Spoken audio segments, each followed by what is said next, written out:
Assalamu alaikum and welcome to Creative Babar and welcome to day 7 of 30 days React.js tutorials for beginners। दोस्तों इस video के अंदर मैं आपको सिखाऊंगा द हार्ट ऑफ React.js कि React.js का दिल क्या है। दोस्तों the heart of React.js is hooks. अगर आप हुक्स का इस्तेमाल करते हो तो उसे आप बोलते हैं द हार्ट ऑफ React.js। अब सबसे पहले हम देखते हैं कि व्हाट इज हुक्स। हुक्स होते क्या है। दोस्तों हुक्स हमारे पास React.js के 16.8 का के बाद आने वाला एक एडिशन है जिसकी मदद से हम क्लास कंपोनेंट को इस्तेमाल किए हुए या डिफाइन किए हुए बगैर हम स्टेट का इस्तेमाल कर सकते हैं। हम स्टेट के अंदर जो वेरिएबल्स हैं उनको डिफाइन कर सकते हैं, फिर उसके अंदर वैल्यू को चेंज करवा सकते हैं। इससे पहले जब भी हमने स्टेट का इस्तेमाल करना होता था तो हमें वेरिएबल्स को डिफाइन करना पड़ता था क्लास कंपोनेंट के अंदर, और उसके अंदर हमने कंस्ट्रक्टर का इस्तेमाल करना है, फिर डिड माउंट अपडेट का। लेकिन जब से हमारे पास हुक्स आए हैं तो हम हुक्स की मदद से वो सारी फंक्शनैलिटीज परफॉर्म करवा लेते हैं। अब हुक्स हमारे पास डिफरेंट किस्म के हैं, लेकिन इस वीडियो के अंदर हम दो जो मेजर हुक्स हैं उनका इस्तेमाल करना सीखेंगे। नंबर 1 यूज स्टेट और नंबर 2 यूज इफेक्ट। अगर आप इन दो हुक्स को अच्छे से सीख लेते हो तो आप बगैर किसी परेशानी से हर तरह की फंक्शनैलिटीज परफॉर्म करवा सकते हो। अब सबसे पहले हम देखेंगे what use state hooks. Use state hooks क्या होते हैं। दोस्तों यूज स्टेट एक React.js का हुक है जिसकी मदद से हम वेरिएबल्स को एक स्टेट के अंदर डिफाइन कर सकते हैं, उसको बाद में हम यूज करवा सकते हैं या उसके अंदर डाटा को अपडेट करवा सकते हैं। अब सबसे पहले हम इसकी एक प्रैक्टिकल एग्जांपल देखते हैं। अब यूज स्टेट को सीखने के लिए आपने सबसे पहले React.js एप्लीकेशन को स्टार्ट कर लेना है, जिस तरह से मैंने कर लिया है। अब बिल्कुल ये सिंपल चीजें हैं जो मैं लास्ट वीडियोस के अंदर बताता आ रहा हूँ। अब उसके बाद जो आपके पास कंपोनेंट लगा हुआ है, मैं इसको ऐप कंपोनेंट के अंदर ही इस्तेमाल कर रहा हूँ। आप इसको अलग कंपोनेंट बना के और इंपोर्ट कर सकते हो। मैं इसी फाइल के अंदर ही कंपोनेंट बनाऊंगा। अब स्टेट को इस्तेमाल करने के लिए आप जस्ट यहाँ पे लिखोगे यूज स्टेट और आपके पास ऑटोमेटिकली सजेशन आ जाएगी और आप एंटर कर देना और आपके पास आ गया इंपोर्ट और ब्रैकेट के अंदर यूज स्टेट फ्रॉम रिएक्ट।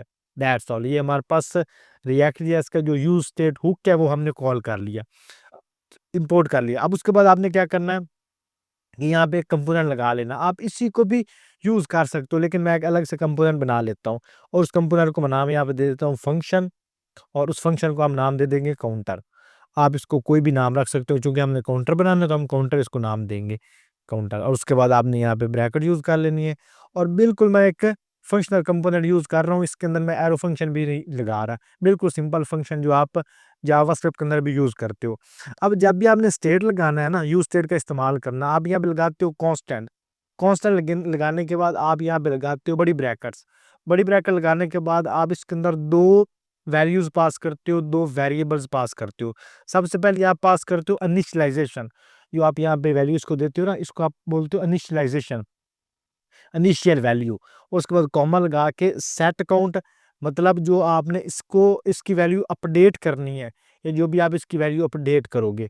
उसके बाद आपने यहाँ पे यूज कर लेना यूज स्टेट, और स्टेट के अंदर जो भी आप यहाँ पे इसकी वैल्यू इनिशियलाइज करोगे। अब मैंने इसकी इनिशियल वैल्यू लगा दी 0, मैं आपको चेंज करके बताता हूँ अभी। उसके बाद हम यहाँ पे लगाएंगे रिटर्न। अब रिटर्न लगाने के बाद आपने क्या करना है, यहाँ पे इसके अंदर करली ब्रैकेट्स लेंगे।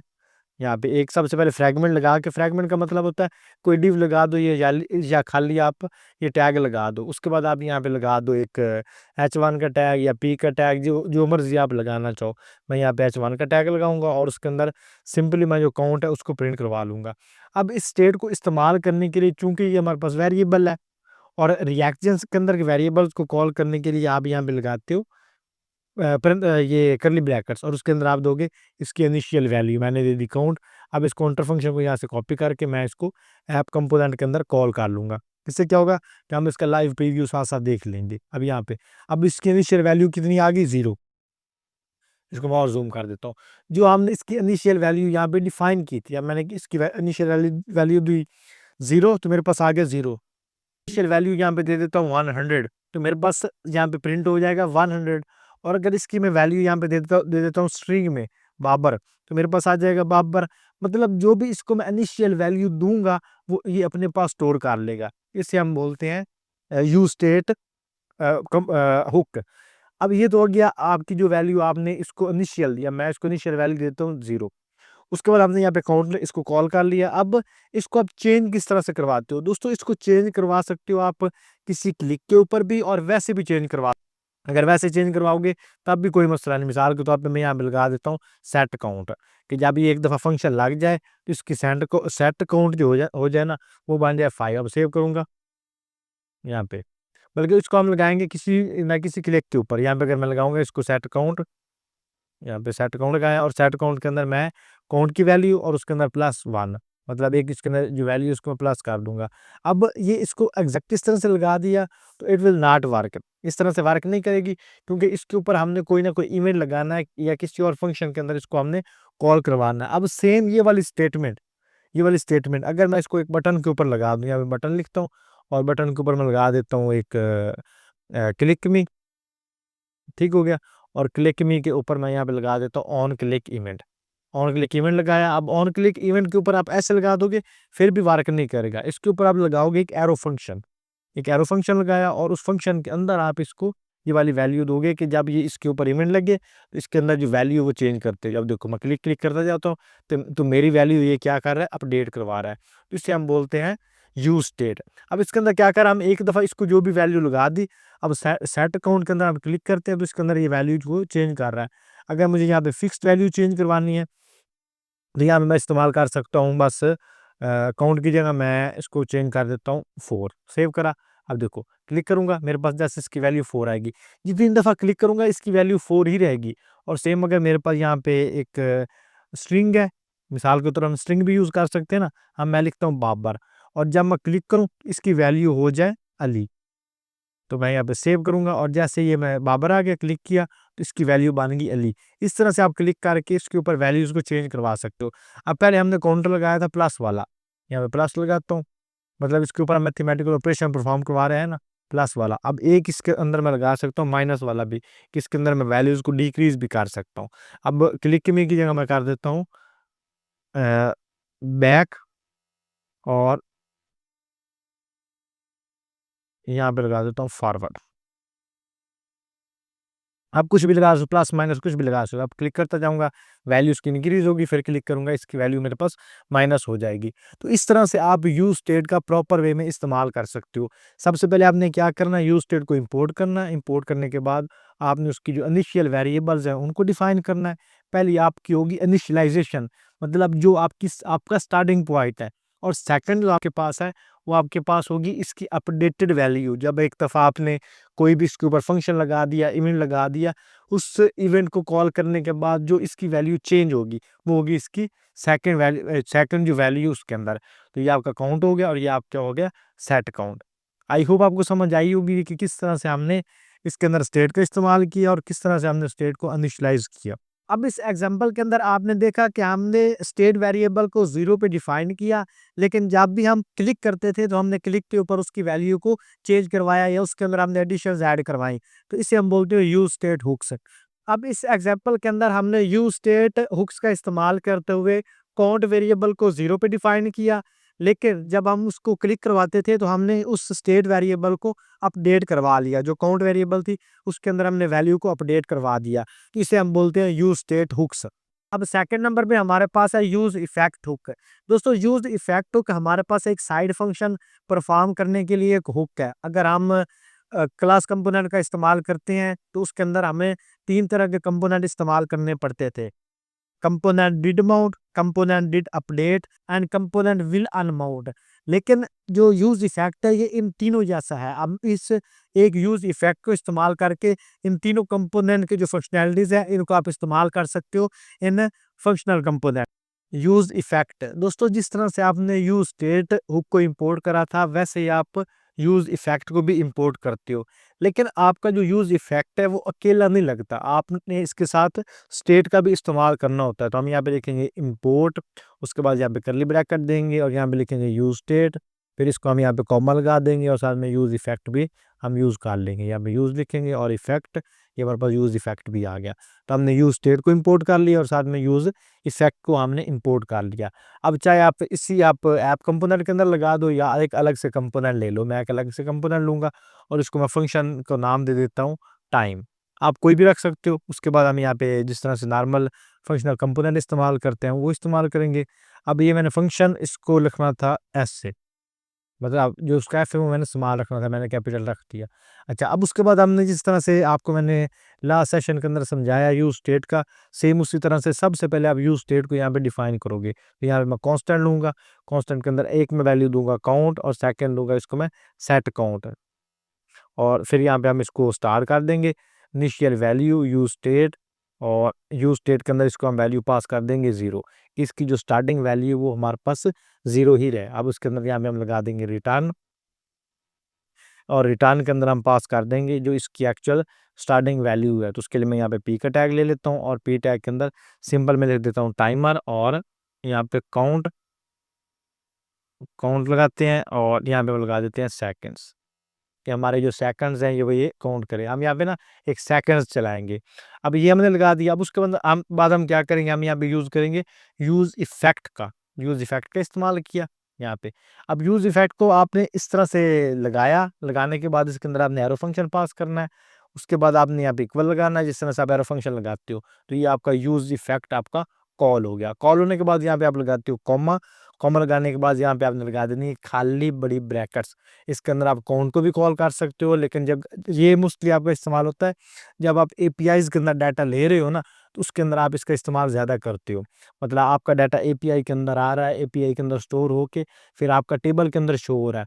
अब उसको शो करवाने के लिए जो जिस वेरिएबल के अंदर हम स्टोर करते हैं ना, उस वेरिएबल को ऑल द टाइम कॉल करवाने के लिए उस वेरिएबल का नाम हम यहाँ पे दे सकते हैं, और यहाँ पे हम काउंट को भी दे सकते हैं, लेकिन अभी मैं काउंट को नहीं लगा रहा। सिंपल यहाँ पे इसके अंदर एक और कांस्टेंट मैं लूँगा, उसको नाम दे दूँगा टाइमर। अब टाइमर को मैं यहाँ पे इक्वल कर दूँगा सेट इंटरवल्स के। ये हमारे पास एक जो जावास्क्रिप्ट है या रिएक्ट जैसे इसके अंदर बाय डिफ़ॉल्ट फंक्शन होता है। मैं इसको मज़ीद मॉडिफ़ाई भी कर सकता हूँ एरो फंक्शन के अंदर, लेकिन मैं नहीं कर रहा। अच्छा, सेट इंटरवल किया, और सेट इंटरवल के अंदर हमने यहाँ पे लगा दी ब्रैकेट्स की स्टार्टिंग, फिर इसके अंदर हम अगेन एरो फंक्शन को पास कर देंगे, और यहाँ पे इसको भी हमने कॉल कर दिया, कर्ली ब्रैकेट लगा दी। इसके अंदर अब हम लगा देंगे सेट काउंट। अब सेट काउंट के अंदर हम क्या लगाएंगे, काउंट लगाएंगे, और यहाँ पे अब इसको भी हम एरो फंक्शन कहते हैं, और ये एक लाइन के अंदर होता है। इसके अंदर हम देंगे काउंट और प्लस 1 है, क्या मतलब काउंट के जितनी इसकी काउंट की स्टार्टिंग वैल्यू ना उसके अंदर एक को आप ऐड करते जाओ, ये इसका सिंपल सा मतलब है। और यहाँ पे आपकी, और ये आपका फंक्शन कितनी देर बाद अपडेट हो, 1 सेकंड बाद, और 1 सेकंड के अंदर कितने मिली सेकंड है, 1000। तो आप यहाँ पे लगा दोगे 1000। उसके बाद आप यहाँ पे लगा दोगे रिटर्न। अब रिटर्न के अंदर आपने क्या करना है, यहाँ पे अगेन इसको एक फंक्शन पास कर दो, और इसके अंदर आप इसको दे दो क्लियर इंटरवल्स, कि आपका टाइम क्लियर हो जाए। 1 सेकंड के बाद आपका टाइम प्रीवियस वाला क्लियर हो जाए, और सेकंड आपका जो टाइम है वो कॉल हो जाए। अब ये जो टाइम है इस कंपोनेंट को आप यहाँ से पकड़ो, और यहाँ पे इस कंपोनेंट को सिंपली यहाँ पे लगा दो। अब सेव करेंगे टाइम स्टार्ट, और 1 2 3 जितने भी आप इसके अंदर सेकंड्स ऐड करना चाहते हैं वो आप इसके अंदर कर सकते हो। आप अगेन इसके अंदर 2 का टेबल भी चला सकते हो अगर आप चलाना चाहो। इसके अंदर आप आवर, मिनट, सेकंड जो चीज़ आप चलाना चाहो ना वो चला सकते हो। अगर इसको मैं स्टार्ट यहाँ पे 55 से कर दूँ, तो आपका ये 55 से स्टार्ट हो जाएगा। अगर मैं इसको 130 से स्टार्ट कर दूँ, 130 से स्टार्ट हो जाएगा। मतलब जो वैल्यू मैंने इसको स्टार्टिंग देनी है ना, उससे आगे ये इसके अंदर वैल्यू को अपडेट करता जाएगा। अब अगर मुझे यहाँ पे इंस्टेड ऑफ दिस मुझे मल्टीप्लाई करवाना है, और मल्टीप्लाई मुझे करवाना है 5 से, तो मैं ये 55 का जो टेबल है वो बनाता जाएगा। 35 उसको मल्टीप्लाई, फिर उसको मल्टीप्लाई, उसको मल्टीप्लाई करता करता करता ये इसको कहाँ तक ले जाएगा, ठीक है। तो इसलिए आप इसके अंदर कुछ भी परफॉर्म करवा सकती हो यूज स्टेट और यूज इफेक्ट की मदद से। अब सिंपल इसके अंदर क्या है, यूज इफेक्ट को आपने लगाना है। ये आपका जब आपने इसको कॉल करना है, कॉल करने के अंदर इसकी जस्ट 2 चीज़ें होती हैं। ये इसके स्टार्टिंग पॉइंट होता है, और ये वाली ब्रैकेट्स आपने लाजमी लगानी है। ये वाली ब्रैकेट हटा दोगे ना तो समझ लो आपका यूज इफेक्ट जो है ना वो यूजलेस हो जाएगा। मतलब वैसे वर्क करेगा भी, तो इतना वो ना एफिशिएंट तरीके से नहीं करेगा। तो आपने इसको लाजमी लगाना है। और अगर आप ये काउंट है, इसको भी यहाँ पे कॉल कर सकते हो अगर आप करना चाहो तो। वैसे इसकी ऐसा कोई ज़रूरत नहीं होती। अब कोई इसके साथ कोई ख़ास फ़र्क पड़ नहीं रहा। लेकिन जब आप एपीआई के अंदर डाटा ले रहे हो तब आपने इसको लाज़मी लगाना ही लगाना है। आई होप आपको समझ आई होगी कि हम किस तरह से यूज़ स्टेट का इस्तेमाल करते हैं और किस तरह से हम यूज़ इफ़ेक्ट का इस्तेमाल करते हैं इन रिएक्ट जेएस। ये था हमारा रिएक्ट जेएस का हार्ट।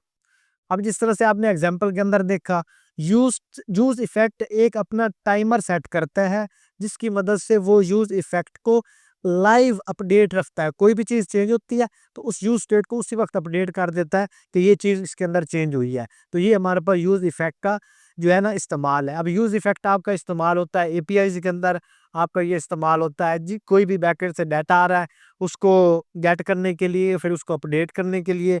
अगर आपने कोई डाटा इंटर किया है तो उसको लाइव टेबल पे शो करवाने के लिए, या अगर आपने डाटा को डिलीट किया है तो उसी वक्त डाटा को डिलीट शो करवाने के लिए हम यूज़ इफेक्ट का इस्तेमाल करते हैं। ये फौरन लाइव प्रीव्यू के साथ, मतलब जैसे हम कोई चीज़ चेंज करते हैं, ये फौरन उसी टाइम यूज़ स्टेट को इन्फॉर्म कर देता है।